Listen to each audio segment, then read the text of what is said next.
అంతటి స్నేహితుణ్ణి కలిగి ఉండి, ఇంతటి కుబేరుణ్ణి కలిగి ఉండి, ఆయన మామూలుగానే ఉన్నాడు కానీ వాళ్ళ డబ్బు కానీ వాళ్ళ వైభవాన్ని కానీ ఆయన వాడుకోలేదండి. అంతేకాదు వెండి కొండ మీద కాపురం ఉంటాడు ఆయన, అంత వైభవం ఆయన.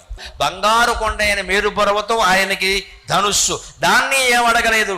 సముద్రమే అమ్ములపది అంతటి ఉండి సముద్రం నుంచి ఈయనేమి తీసుకోవాలా. లక్ష్మీదేవిని విష్ణుమూర్తికి ఇచ్చి పెళ్లి చేశాడు అన్నగారుగా ఉండి, అక్కడ గడ్డం కింద బెల్లం మొక్క పెట్టి. అంతా త్యాగమే. శివుడు త్యాగయోగి, విష్ణువు భోగయోగి. సమస్త భోగాలు ఉండి కూడా విష్ణువు ఆత్మనిష్టలో ఉంటాడు. సమస్తము త్యాగం చేసి కూడా శివుడు ఆత్మనిష్టలో ఉంటాడు. మనం భోగంలో ఉన్నా, త్యాగంలో ఉన్నా, యోగంలో ఉండడం చాలా ముఖ్యం. అది నేర్చుకుంటే చాలు. మన చుట్టూ సంపదలు ఉండని లేకపోని, సుఖాలు ఉండని దుఃఖాలు ఉండని, చుట్టాలు ఉండని లేకపోని, ఎప్పుడూ మనస్సులో ఉండాల్సింది నమ శివాయ నమ శివాయ అంటే ఎప్పుడూ మనం యోగులమై ఉన్నట్టే. విష్ణువుతో సమానమే, శివుడితో సమానమే.